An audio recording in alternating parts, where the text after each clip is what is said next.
Hey, it's Khalil with the Cash Flow Contractor. Thanks for listening and tuning in. If you haven't hit the subscribe button yet, now's a great time to do it. If you are interested in building your construction business to be profitable and to run without you so you can have less stress, more time, and more money, we want to send you more content that can help you do that. I talk to contractors all the time who listen while they're driving from job site to job site, while they're taking care of stuff in the office or at home. And it's a great podcast for them because it gives them actual ideas and strategies they can use inside their business in a conversational format with two goobers like me and Martin. So if you're interested in that, you want more strategies to help you grow and improve your business, subscribe now. Now, let's get into the show. Last year, we did about 1.6, and I'm shooting to do 3.2 million this year. As we develop new marketing channels and new arms there's going to be some fallout, some learning curve. And so I know there's going to be a little bit of waste there. And that's why I'm really focused on the qualified number. If there's one thing about data, the more you have, the more accurate your sets can be and where you can really pinpoint like, okay, this is actually the most effective for these reasons. We don't just send out a PDF with a number on it. That's a surefire way to like have a client ghost you. Like they just don't come back and you don't always know why. One cool thing that we are implementing is options. I think clients and prospects want options. You know, not everybody wants the high of the high and not everybody wants the low of the low. We're already well ahead of goal. Like we're pacing super strong and we're like 2 weeks in. So it's like, we can tell we're starting to see results. It's been really fun. Today's episode is sponsored by OpenPhone. It's the perfect business phone system for contractors that you can manage just from your cell phone. If you're interested in hearing more about OpenPhone, check out the show notes to get an offer directly from them. The link is right here and you'll find it down the show notes. Thanks for checking out today's episode brought to you by OpenPhone. Expert advice, practical tips, real-life stories. Have less stress, more time, and more money in your business. Welcome to the Cash Flow Contractor. Alex, man, thanks for coming back on. Absolutely. Good to be here. Yeah, you got your new mic set up. You sound crystal clear. We're ready to go. It's all part of the 2025, right? The new marketing approach. Yeah, we're going to talk about a lot of marketing stuff. I think that this is going to be such a great conversation for our listeners. If anything, it's just going to spark them to action on generating more leads for their business.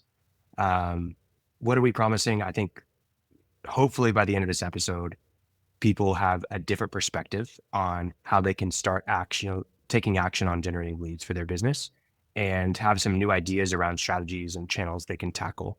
But I really appreciate you coming on to just kind of share what you do at Northbuilt Construction. Listeners, if you haven't checked out Alex's previous episode, I think it's episode 230. You can check that out in the show notes, and definitely a great listen to get his background and story. But why don't you give us the 30-second version, Alex, of who you are and what you do? Yeah. Grew up in the construction industry from a young age. Started Northbuilt about 10 years ago. Had some trials and tribulations through those years. About 18 months ago, got back onto it. Grew the team from just me to there's five of us. Hopefully, going to be 6 here soon. Focusing on kitchen and bathroom remodeling, kind of in the greater Denver metro. Love it. Well, let's talk about it. We're generating leads, but there has to be a purpose to generating leads. And I think that comes ultimately back down to revenue goals. So why don't you talk to us about how you think about your revenue goals for 2025, what you've set at, what you're hoping to accomplish?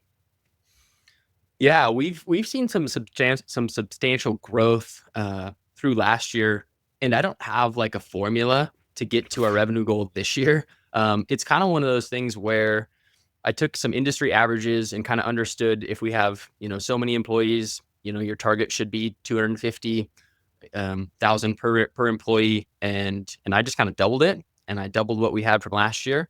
We did about 1.6 and I'm shooting to do 3.2 million this year. So pretty rudimentary, but kind of a lofty goal, and we'll see what happens. Yeah, no, that's great. I think it's important to set goals, especially around revenue. I think it's also important to recognize like what phase you're in. We had a great episode with Mike Andes. I can't remember the episode number, but he talked about like growth mode versus profit mode, and how you should really be focused on one or the other. And understanding that when you're in growth mode, your profit is your overhead's going to be higher. your profits turning back into investment in the business. And so you're doing whatever you can to just generate new business and, learn by trial and error, focus on building out new processes sometimes, but primarily just getting more business and completing more work. So it sounds like that's kind of the phase that you're in right now. Um, yeah, let's talk about how you plan on getting to your 3.2. So first, how did you get to 1.6? Oh man, I would say that was kind of brute force. Really, what got us to 1.6 was a lot of just energy and effort by myself and the team, Mm. tracking down referral sources, doing that kind of guerrilla tactics, kind of on the sales end. Really doing a lot of follow up, a lot of managing, hands-on managing clients and prospects and leads and relationships. So Yeah. that's kind of what got us to 1.6. Um, the goal to get to 3.2. I mean, I just quite honestly, I just took it back from there, and I went, okay. So our closing ratio right now is roughly 50%. Now that's pretty high compared to industry standards, and a lot of it's due to our marketing sources and our channels that are bringing in leads right now, and it's heavily referral based. And so I kind of tweaked that down and used about 35%, and then I just built back from there to get, I ended up needing. I think we're going to need 194 qualified leads this year. Okay. And that will get you to a 35% conversion rate. So that puts you at like 60 something closed deals. I think that's right. Yep. And there's some Yeah. fluff Somewhere in around there there. too. Yep. Yeah. Yep. Okay. Cool. Um, all right. So you're, how do you define a qualified lead for your business? What does that look like? Great question. So this year we really established that pretty clearly. I think of it in kind of three parts. The first two are fairly defined, and the last one is a little bit more open to interpretation. So first one is service area. For us, we kind of set, as a team collectively, we're like, okay, guys, how far are we willing to go for a project? And we sort of just threw up the map and drew a circle and was like, okay, roughly 30 minutes from the office, one way or the other, probably makes sense. Because if we have one on the top end or maybe 35 or 40 minutes, we'll move that for the right project. And then we have one on the bottom that's also 35 or 40 minutes. And if they're running at the same time, that's an hour plus commute just to get from job to job. So we kind of figured like, hey, that's probably a good maximum distance, to keep us not going all over the place. So first one is service Mm. area. Second one is project type. If we get a lead in that is landscaping, a new home, a big addition, those are things that we just don't cover. And so that's kind of an automatic disqualification. For us, it is interior remodeling only. We focus really heavily on kitchens and bathrooms, but if it's inside of your home, we'll at least entertain the conversation. And then lastly is really just client fit. Is it kind of our ideal client in a neighborhood that we target that would fit our service level? A key example might be maybe a first-time homeowner or a younger client who is potentially wanting to maybe do the demo themselves. That's not really a good fit for us. We really kind of prioritize and pride ourselves on turnkey project management, low stress. You're going to pay a little bit more for us, but you're also going to get a lot more, and you're not going to have to deal with the what ifs. You're not going to have to order your own material. We'll bring in a designer and help select things. So those are kind of our three buckets: Yeah. service area, project type, and then just really client fit.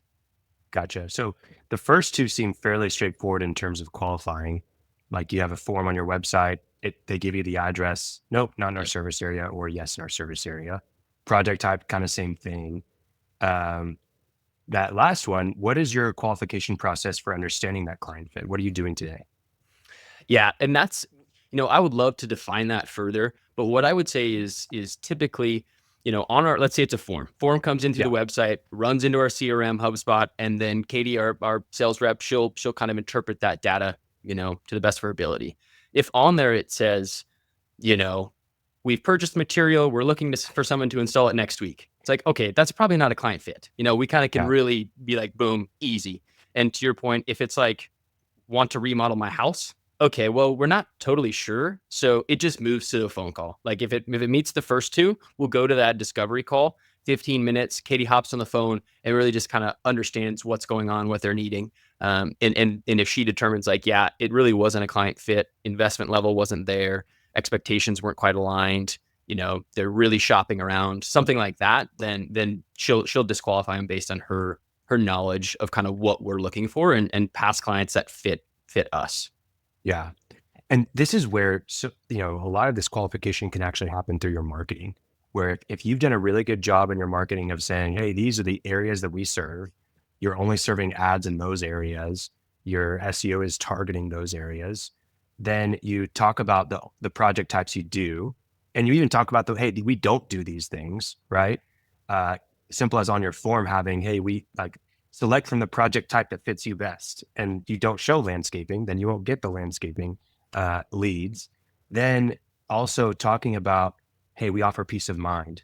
We are concierge, whatever terms you can use to help your leads understand, oh, wow, this is what I'm really getting. I'm not just getting a remodel. I'm getting someone who's going to take care of everything for me. I'm going to get someone who's going to handle it from A to Z, right? If you do that properly in your marketing, you've done some of that qualification ahead of time, so that only the people that actually fit will be coming through your lead generation form. Quick ad break to tell you about Growth Kits. This is actually my company, and you may have seen it around, but I started Growth Kits because I kept seeing contractors struggle with the same problems over and over again. They were trying to be better organized inside of their business, but kept drowning in the day-to-day operations. So whether you need a better CRM, a hiring process that actually works, or you just want to make sense of the tech stack inside of your business, we have systems that are built specifically for contractors. You can either grab our DIY guides and implement these systems yourself, or you can hire us to work with you on it and implement it for you. No massive consulting fees, no year-long commitments or monthly retainers. Just pick what you need right now and let's get it done together. Head over to growth-kits.com to see how we can help you construct your success one system at a time. That's growth-kits.com, or just click the link in the show notes. Now, back to the show. So, okay, you said that when you're doing the qualifications, your goal is 195. What was the number you said for leads? Yep. I think it came out to 194, but yep, you got 194. it. Just shy of 200. Okay. Yep. Okay, so just shy of 200 leads, and you want a 35% conversion rate, or that's your aim. How are you planning on generating 195? How many leads did you generate last year compared to that? Yeah, that is, it's a fun question, right? Because last year I didn't do a great job of tracking them. I think all in, and when we say 194, just to clarify, we consider that to be a qualified lead. That's really what we're talking about. Okay. I would say this is the these are the actual, you could work with them. Yes. Okay. And I like to use that number. I think it just gives us a better foundation to kind of be like, that's the actual number we need. There's going to be, as we develop new marketing channels and new arms there's going to be some fallout, some learning curve. And so I know there's going to be a little bit of waste there. And that's why I'm really focused on the qualified number, at least this year. Last year, I don't know. I think we were probably close to like all in total leads is probably around 200. I know the amount of design proposals we sent out, I think, was 70. Okay. So I think we generated total leads around 200, and that boiled down to about 70 design proposals that were submitted. So in 2025, that's one of the numbers that you're really focused on. How are you planning to track that? Yeah. So again, pretty basic, but we set up a Google Sheet. It's a shared document between our office admin, Emily, and our sales rep, Katie, and we all have access. And when something comes in, we go in and we mark it. Where did it come from? It was a phone call. Okay. Do we know where it came from? Yeah. They searched us on Google, found the GMB page, and called the number. Okay, cool. Let's mark GMB. Form fill, obviously that is an automation that we've already set up. So that's super easy. Comes in through HubSpot into the pipeline. Really, really simple to track that and kind of make sure that is accurate. So yeah, we just have, I think we have roughly 10 or 12 marketing channels on that list. And we're just going every week, and we're coming together as a team. We have a kind of a sales meeting and say, hey, all right, team, where did all these leads come from? Are we all lining up? Did we all get 6? Does that make sense? Oh, we forgot this one. It came from a designer as an email directly to me. I forgot. Let me add that referral. So yep. Really basic, but pretty effective. Okay. So, and how often are you reviewing that list? Every week. We update it on Mondays. Okay. Gotcha. So every week you're looking at that. And if there's 50 weeks in a year, you're roughly looking at 4 leads per week is what you're Yep. trying to hit. Okay. Yep. Yep. Great. Or yeah, at a base level, we were trying to get 1 lead a day. That was kind of what I figured. Is like, again, simple. Don't be complex. Like, can we get 1 a day? Okay. Gotcha. And so to me, I feel like 200 leads is a lot. Maybe that's and for a remodeler, right? Not for like a service company that's, maybe cleaning gutters, right? Uh, why are you so focused on the 200 rather than getting, less leads, but just higher quality? I think, and this, I've gotten bogged down in the past of being too ingrained in the details. And sometimes it just takes repetition. And so Okay. kind of my theory this year is like, to your point, Khalil, 200 is a lot. Like, do we need that many? Hopefully not. Like, hopefully we could hit our numbers with 120. Like, that'd be great. Yeah. But if we continue to shoot a little bit higher and keep getting those reps, now all of a sudden we have more data to track, we have more feedback, and I just think the volume is going to lead to better outcomes. Yeah. I think that in general is just going to give us better data. Because if you, for example, let's say you're smaller, you're based on referrals, and you've got 10 leads all last year, right? And you converted 7 of them, and you figure out that 4 came from your website and 3 came from referrals. Cool. Well, as you extrapolate that out, that might change. If you get to 100, is the mix still going to be 70 and then 30 and 40? Maybe, Mhm. maybe not. And so, if there's one thing about data, the more you have, the more accurate your sets can be, and where you can really pinpoint like, okay, this is actually the most effective for these reasons. So this is a great point to talk about what's been most effective for you. Totally understand that hey, the higher volume we have on leads, then the more information we're going to get from that, understand, hey, this is a great source, but we actually don't close deals on that source. Or, hey, this source is actually the same as last year. And so it may be capped out at that time. So we need to find other channels if we're actually going to continue to grow. So there's a lot of value in doing that volume exercise. But what were the sources that helped you get to 1.2? Yeah, I'd say we had 3 primary drivers. First be referrals, designers, I call them lumberjacks, somebody who can go out into the forest, cut down a tree and bring it back to us. And then, just a metaphorical example, but for us, that would be designers, architects, and larger builders actually are a pretty good source for us too, because we tend to play in that kind of medium project size range. And so some builders I know have like a minimum of 200. Well, we'll do a lot of projects under 200, and then they just like, nope, we want a good referral partner. Here you go. So that's the first one. Secondly is going to be kind of SEO, all driven back to our website, and that in tandem with like our GMB and really good, strong Google reviews drives a lot of traffic just based on search back to our website. And then lastly is in the neighborhood, talking to neighbors, seeing a yard sign, things like that, just sort of kind of that neighborhood marketing, just being around and just kind of boots on the ground. We've generated some stuff from that. So those would be our 3 last year. Okay. Excellent. So what are you thinking that your mix is going to be in terms of channels? Like, you're still going to have those referral partners. You're still going to be doing SEO and working on your Google My Business in 2025. What are you adding to the mix? I'm really pushing social media. I haven't seen a lot of direct lead return from that, but what I am noticing is a lot of connection in the industry with other designers and other referral partners, which for us, referral partners are a great source. So if we can produce more of those, they convert higher, like I'm all about that. So social is one that we're really moving the needle on this year. I want to do some direct mail campaigns into some very specific neighborhoods that we haven't really been able to get into yet. We've done a couple site visits, but we just haven't been able to break in. So I really want to kind of pinpoint them with also some Google ads and some paid advertising, as well as direct mail marketing. We are implementing a more consistent email marketing campaign. We're going to start with once a quarter to our entire list. Who's on your list? We've got a pretty good mix. I would say we've got roughly 2,000 contacts in our CRM. We use HubSpot. And in there, I would say we've got a mix, probably 35% are going to be like referral partners, could be plumbers, just people that we've come in contact that we want to keep on a list that we organize and kind of have in a data set if we need to pull from.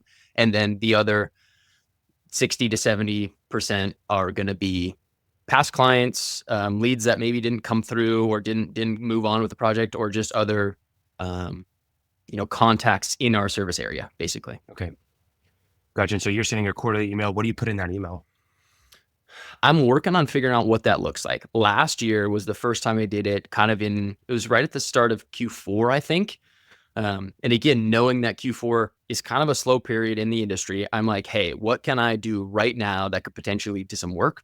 And I just shot out it was almost like a project highlight email. Like, Okay. hey, we're still here. We didn't go out of business. If you forgot about us, no big deal. But if you have something coming up, or if you want to talk about a project, or, we had one client actually come back and say, hey, we actually chose a different contractor, but they kind of flaked out. Thanks for the email. Can we talk again? Cool. So that campaign, again, pretty basic, not great, but just a highlight campaign, featured project, a little bit about us, kind of where we're going, how the team has grown, things like that. Generated 3 leads that turned into 2 projects. So, it was a huge conversion for us. So for your referral partners, do you do any sort of like referral commission or anything like that, or anything that you have planned for that? Yeah. So we haven't solidified that either. I've got so many things kind of in the works that I kind of need to focus and really nail down and get them implemented. But I think it's going to be a tiered system, and it's going to be, I think of it like, do you remember the old, go to the coffee shop, have a little punch card, and then you get to 10, you get a free one, kind of like that. And sort of a tiered system where if you bring 5 leads, we'll give you $50 per lead. After 5, we'll give you 100 per lead. So you're doing it on a lead basis, not even on a project basis. Okay. Wow. Yep.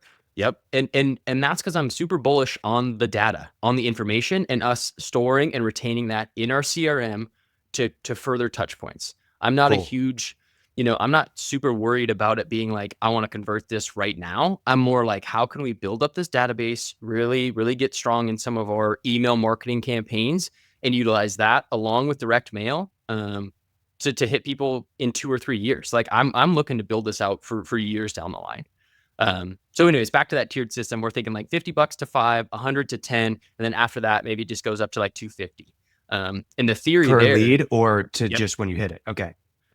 Yep. So if you, again, the theory would be, it would entice or incentivize our best lumberjacks, our best referral partners, to continue to work with us, because then they continue to get a bigger bump for those good leads. Gotcha. Designers so are if I send you 10 leads, I'm going to be making $750. You probably got the math better than I do, but yeah. So like right, you 50 get for the first one, 50 for the first 5 times 50, 250, then 250, 100 for 100 6, for 7, 5. 8, 9, 10. Yes. Yep. And then the next one, you'd go to a total, you'd get a 250 per lead, which would then take you right to 1,000. And then I'll get you 10 leads like next week. Like Cool. I'm open to it, man. Yeah, no, that's great. And I think you have to incentivize people in the right way. And there will be some terms around it. We're not just, if you give me 10 leads and they all kind of stink, like we might kindly, say like, hey, these aren't that great. Like, we're happy to entertain more, but you really got to make sure they're decent moving forward. Otherwise, we probably just won't take them anymore. So yeah. Well, I would say I think it's a wonderful offer. Put it in your newsletter that you send out. So have some sort of thing. Hey, yep. If you have anyone that you think is even just a lead, we pay you per lead, not per customer. So $50 if you do this. You may need to check on, hey, it's got to be a gift card, because you don't want to have W-9s for all these people to pay them their, commissions and stuff like that. But yeah, love that. Okay. So I love that you're doubling down on a great channel for you guys that's helped you get to this point, and you're figuring out ways to continue to grow that. I think referral partners is one that you can't really exhaust, in my opinion. Like, every homeowner is a potential referral partner, right? It's like, it's really almost infinite for your target audience, or your total addressable market. But you got to find ways to really maximize that channel. And so you're not just saying, hey, yeah, send me leads. You're like, hey, let's get a tiered system where they can make more money the more leads they send us. I think that's wonderful. Quick ad break. If you're like most contractors I talk to, you're probably drowning in day-to-day operations. I see it time and time again. You're wearing too many hats and there's no way off of the hamster wheel. That's exactly why I put together a free guide. It's called 24 Things You Need to Hire the Perfect Assistant. Now, I put this guide together to help any small business owner delegate over 50% of their current workload and buy back 20 hours of their time. And you may think that's unrealistic, but the most successful contractors I know all have one thing in common: a full-time assistant who helps them run their business. And this guide walks you through everything you need to know about finding and training the perfect assistant, from creating clear expectations all the way to building out the right systems. It's not a fluffy PDF, it's really to the point, but it's still over 35 pages of actual practical steps that you can use right now.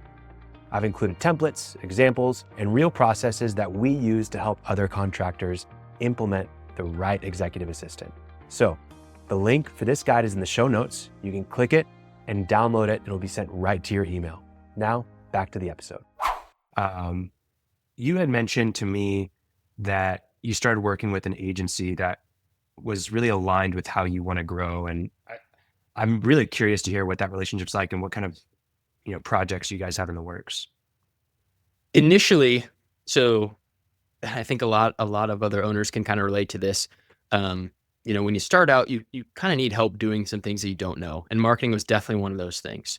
Mm-hmm. And as I've grown, I've started to notice that the agencies who do what I would say all sorts of different business types, whether it's trade business, real estate, nail salon, whatever, right? They just kind of take anything and everything.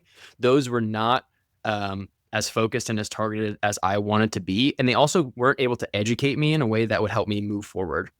So this new relationship that we've got is with a marketing firm who specializes in contractors and specifically like general contractors on the residential sector. So I just have found that the advice and the process and what we've been able to do so far, we're only a couple months in, but we're just really, really aligned.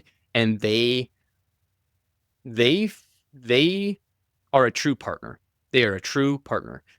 They understand that if they help us grow, it helps them in keeping us for a long-term client. So I think that's the biggest thing is finding that relationship that fit us the best and fit kind of me and my style and what I was looking for from an agency. Because I'm happy to pay them to help us get better and to grow and to handle some of these things that I quite honestly maybe don't understand from an SEO perspective, from a website development and management perspective.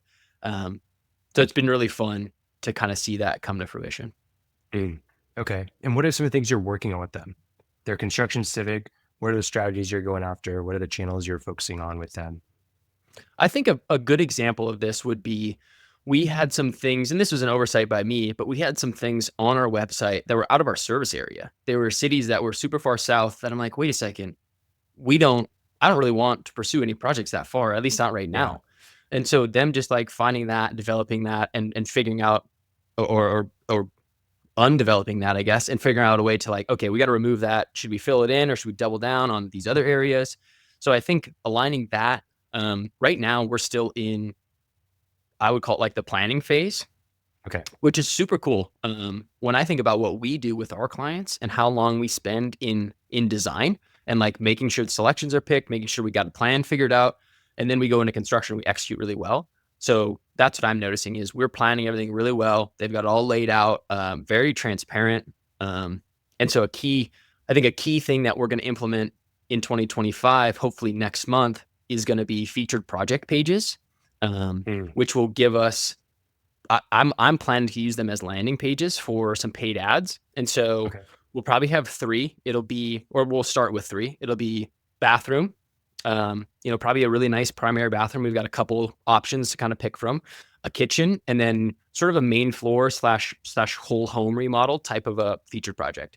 And then we'll have some paid ads that would land back on those pages. Like, hey, if you're looking for a whole home remodel or a main floor remodel, and then that link takes you right to that landing page, which would then hopefully connect the dots for a potential client. So that's what Okay. I'm really excited about. Okay. So trying some new things around, sounds like content for the website, as well as some new maybe types of ads and the way those ads hit your website. Um, you're also doing some things on social, you said, trying to connect with more referral partners there, highlighting some of the work that you do. Then I'm curious in terms of getting the leads in, goal is 200, conversion rate 35%. What are some of the things you do to try to get people to convert? Like, what are some of what's your process for conversion, I guess is my question. We're we're still developing this, but I would say that kind of, leads into our sales process. One thing we've noticed is that these are big purchases. Our projects aren't, our average project price is right around $100,000. Okay. It's not a small undertaking for the majority of homeowners. It's a pretty big project at that point. Um, and not something to be taken lightly by us or by them. And so Yeah. what we're finding is that no different than marketing. I think it takes what, like 12 touch points or 18 touch points. It's a fair amount of like just touch points and being present for someone to finally like click and engage and move forward. We're seeing a similar theme in our sales process. And so what we're really focusing on is our follow up. And Okay. so where we see it stall out. So if we think of our pipeline, lead comes in, it let's say it's a form fill, easiest one, automated, goes into HubSpot. Katie vets it. She does her initial phone call. Great. Checks the boxes like we talked about earlier. She's going to go out and do a site visit. After that site visit, she's going to set up um, we use Google Meet, so a video call to then present our design proposal to the client. We don't just send out a PDF with a number on it. That's a surefire way to like have a client ghost you. Like they just don't come back, and you don't Yeah. always know why. And so on that call, she'll discover a lot of things like, did it hit your expectations? Did we, is everything in there? Do we need to adjust anything? A lot of times people are like, oh, okay, well, let's take out this. Or, hey, you forgot we wanted to add 2 lights over here. Okay, cool. And so she'll adjust that, send it back. This is where we find that people need time.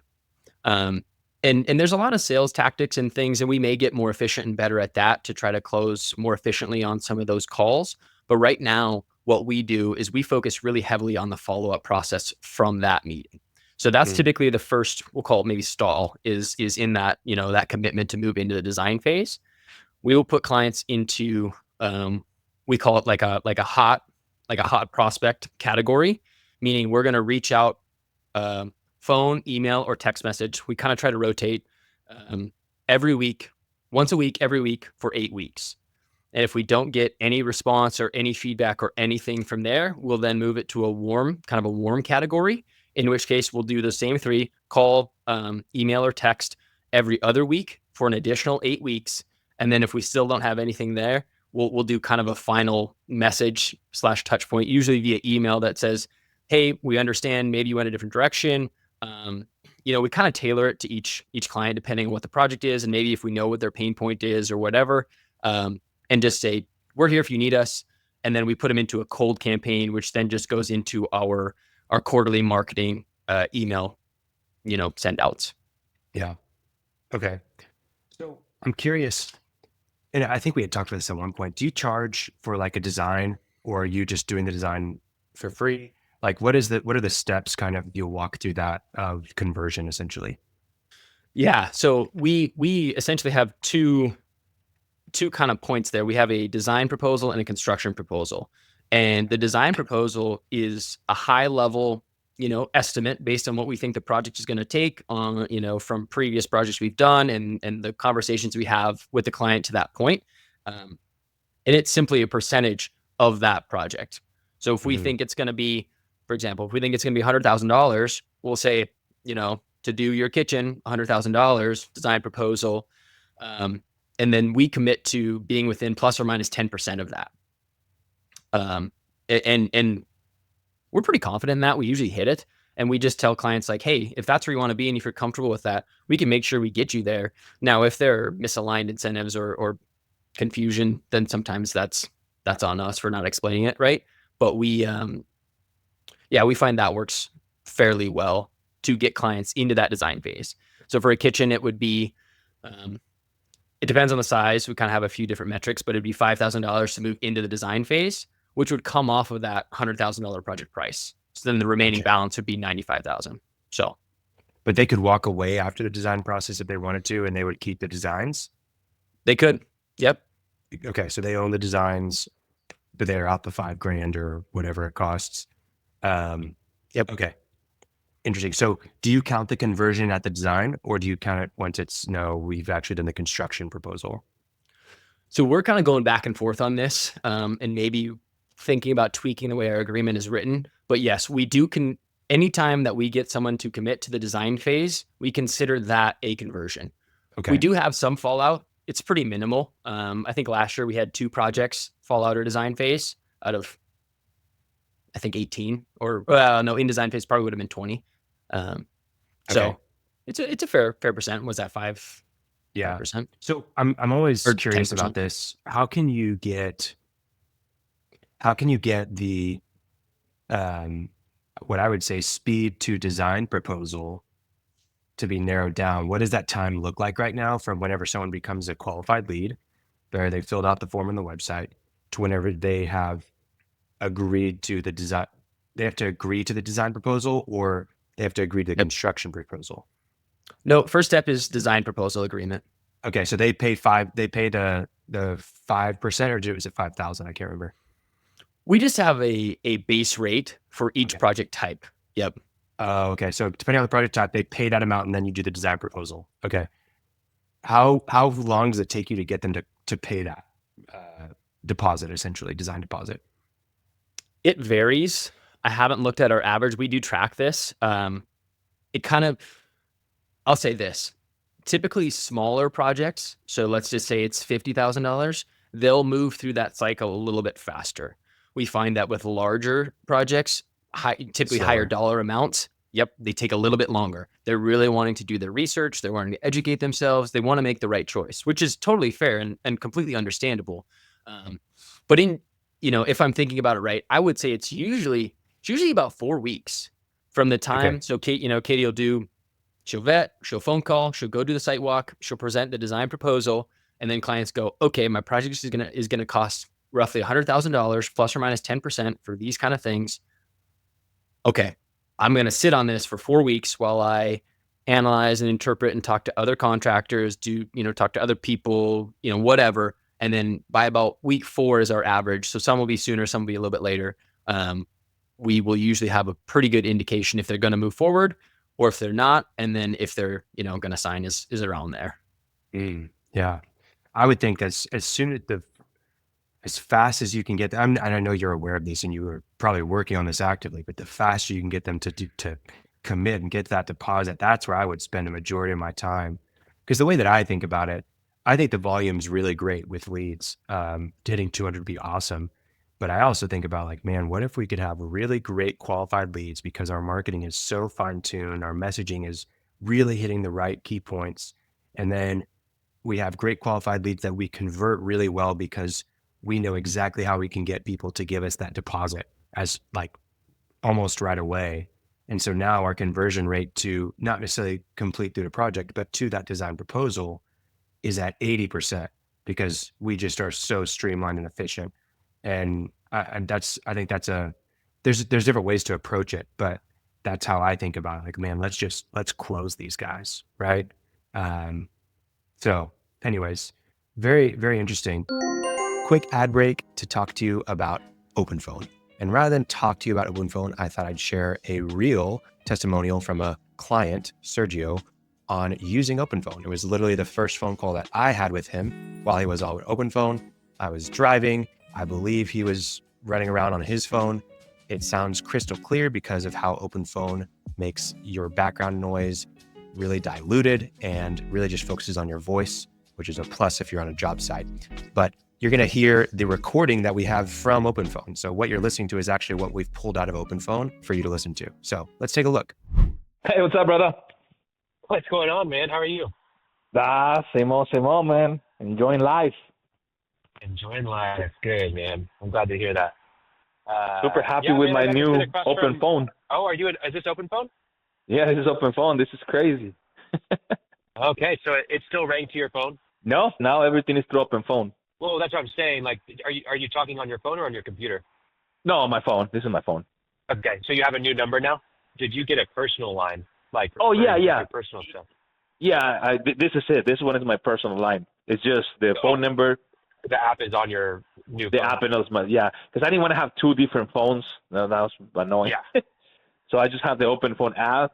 But it's pretty cool that I can just turn it off, go home, and this is my, like, all my messages and everything on this one is my personal stuff. I told Vicky this morning, that was one of my dreams. I never, like, I know my dreams are really low, but I told Vicky, that was one of my dreams, like having this phone to become part of the company, to become, be attached from that. And it is happening, man. I'm so happy with this, man. It's so crazy. Good. Well, I'm glad it's helping. That's the goal, right? Yep. So as you can see there, Sergio's really stoked on Open Phone. He'd just been using it for a couple of days before then. Just a little background. Before that, for 15 years, his personal line was the business phone. And it was keeping him from being able to actually do work on the business because he was always getting pulled away by text messages and voicemails and phone calls that were in the business. So we moved his personal line from Verizon to Open Phone. We got him a new personal line with Verizon. And on that phone, he has the Open Phone app. He's able to receive those calls just like any other call on his phone, but he can turn it off. He can set himself away. And he mentioned Vicky in there, that's his assistant. She now has access through Open Phone to his account and can receive those calls and text messages on his behalf for him. She can also review them. She can triage them and help him to see only what's important, not every little thing that comes through, especially when there's so much spam coming through these days. So if you're interested in Open Phone, that's a real life use case, a real conversation from a real contractor who is using Open Phone as their business phone system to help them have less stress, more time, and more money, which we're all about at the Cashflow Contractor. So thanks, Open Phone. Back to the episode. Man, what are we not covering around our lead generation, lead conversion? What have we not hit on yet? I think maybe a topic that could be helpful is talking about why people fall off. Because to your point earlier, 80%, that'd be great. The goal is 100, right? The goal is to get a lead and close a lead. Like that's always the goal. And what I'm finding is that the resources that people are using to understand typically it's project cost, are inaccurate. Just that's a very so polite you're way of battling saying. against preconceived notions of price. Yes. Okay. So here's what happens. At least in my explanation, here's what happens. People go to Google. They're like, okay, I want to get my bathroom remodeled. First question, how much is it going to cost? Second question, how long is it going to take? Third question, what do I want it to look like? Something along those lines. Those are kind of their three primary buckets of like, all right, let's start this. Well, in that first question, if you type in, and I don't know if this works for every area of the country, but for the most part, if you type in, how much does it cost to remodel my bathroom? One of the top three, almost guaranteed, one of the top three organic results that you're going to get from Google is going to be a blog post from Angie List. And in there, it says, and I wrote this down because I thought we might talk about this. So let me find this. The average cost for a bathroom remodel ranges from $6,640 to $17,622. Wow. With a national average of $12,000. What is this data being pulled from? I have no idea. And that article What was are we doing? Are we just replacing update- the shower head? Exactly. And so that article was last updated November 11th, 2024. So, less than 3 months ago. Exactly. Yeah. But what was updated? They added a little bit to it, or? Exactly. Okay. Who knows? But again, my point being is when an unknowing, consumer, prospect, homeowner goes to try to figure out some of this information, they are grossly misled by the information they're finding online. So is that the is a first common conversation theme. you have? It's definitely a priority in that initial phone call. Katie will say something along the lines or of, hey, Mrs. Smith, what are you hoping to invest in this project? And then that's where they usually will say, I don't know. And then we go, okay, typically a guest bathroom that we have done in the past ranges from, $30,000 to $50,000. And then, kind of, is that sort of in line with what you're hoping to spend or invest in this project? And then we sort of just sit back and let them cut, some people right off the bat be like, whoa, that's a lot, and we're like, okay, you don't understand. Let's talk about it. And sometimes they're like, oh, I had no idea. And then they come around and it's fine. And other times they're like, I've only got, what's it say, 6,640 based on Angie to spend to this project. It's like, well, that's awesome. I hope you can find somebody. I don't think we're going to be the right fit. So, Yeah. I know that you're trying to create some more content for social and stuff like that. That's educational. I think you should grab that article from Angie. And I don't know if you've seen like the TikTok style videos where you're a floating head on top of the screen and it's just scrolling through the article and you just say, hey, let's read this article together really quick and understand what Angie can do for you. And yeah, we're going to replace the entire flooring. We're going to put new vanities in. We're going to completely overhaul the shower, and we're going to put, all sorts of new features inside the bathroom. And it's going to be between 7,000 and 17,000 with a national average of 12,000. Well, let me just show you what the materials list looks like for just doing these 5 things to the bathroom. And yeah, we're sitting over the high end that Angie's given already for just materials. We haven't talked about labor. We haven't talked about design. We haven't talked about any of this stuff. So if you're coming into this project with the idea that you're going to be spending 15 grand and walking away with the bathroom of your dreams, you're just not in reality. So I think that's a really valuable thing that you could probably build some content on. And really one of those first conversations that you have, this is what blogs are for. Put a blog about this on your website. And this isn't just go for you. Everyone in our audience is probably dealing with very similar conversations with their leads, right? And this is a blog post you have. This is a resource that you send before you go on a discovery call or a site visit or anything. Hey, excited for our site visit. We always ask that people that we're about to meet with read these 3 things or watch this video because it really helps our site visits to go really, really well, right? So anyways, I think that's such a hard thing that most people are dealing with right now because of inflation, because of I was reading an article about 300,000 is the new 100,000 in terms of salary in the US, where it used to be 10 years ago, like you could make 6 figures. If you could break 100,000, like you felt like you were making really good money and you were proud of your salary. And now 100 grand is not going nearly as far, and not just like a little bit, but like it's not doing enough. And so that was 300 grand is the new 100 grand. And so I think you could do a very similar article in terms of bathroom models, like 80 grand is the new 40 grand or something like that, right? For a bathroom model. So, yeah.